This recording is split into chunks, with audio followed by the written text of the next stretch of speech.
Magandang araw mga paps, no?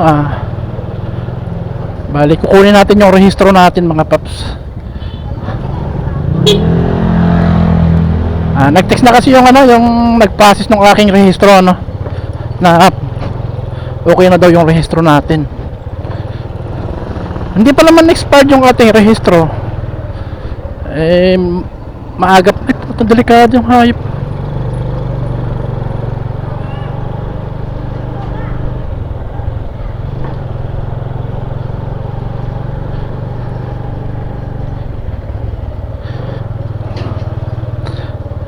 Na-advance ko lang yung rehistro ng motor natin.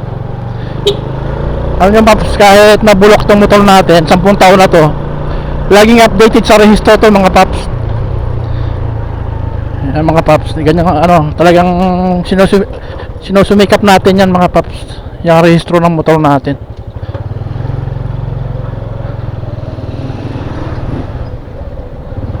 Matagal na tong motor natin na to, 10 taon.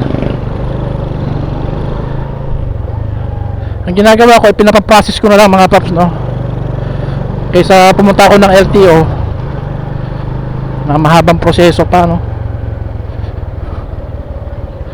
legal naman yon, at mismo sa LTO yon mga paps. Medyo mahal nga lang, hindi naman tayo maaabala mga paps. 1,850 yung binayaran natin sa rehistro ng motor natin. At least hindi na tayo pipila ng mahahaba. Nag-text na sa atin na positive na daw.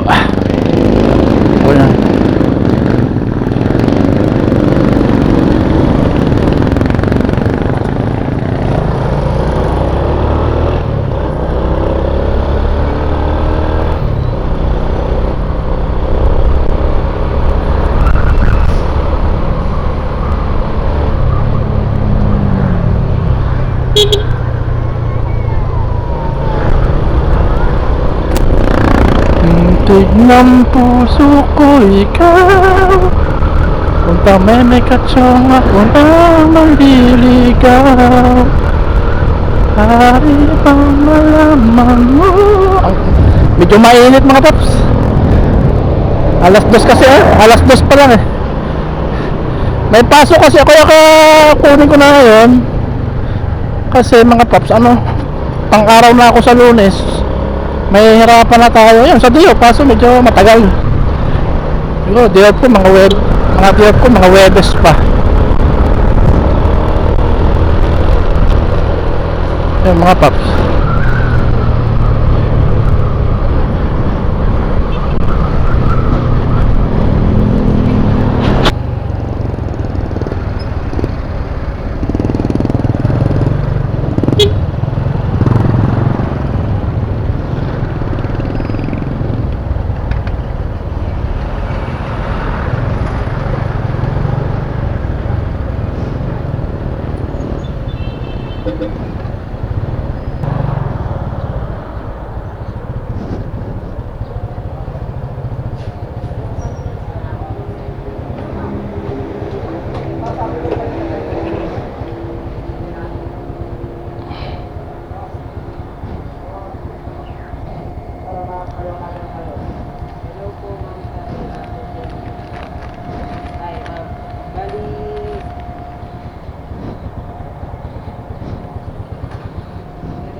One eternity later.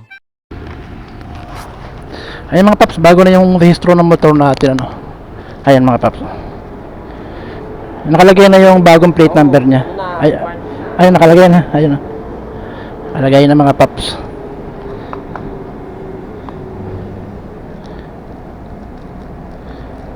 Okay na, rehistrado na si YT mga paps.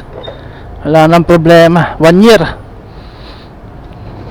Tapos sabi dito sa sa nagre-rehistro, yung mga bagong kinuha na motor ngayon, 5 years na,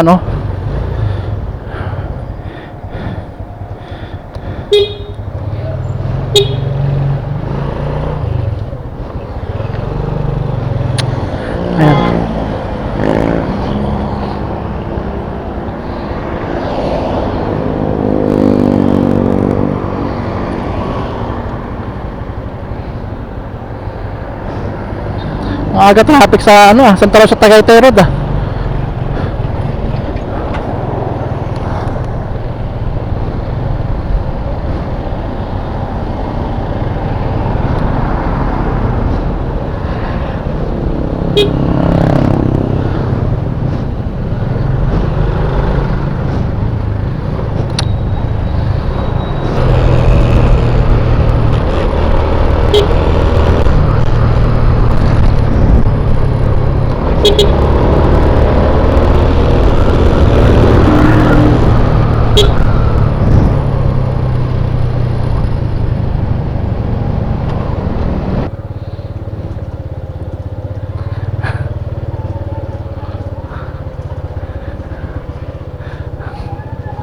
Sumakay yung aso.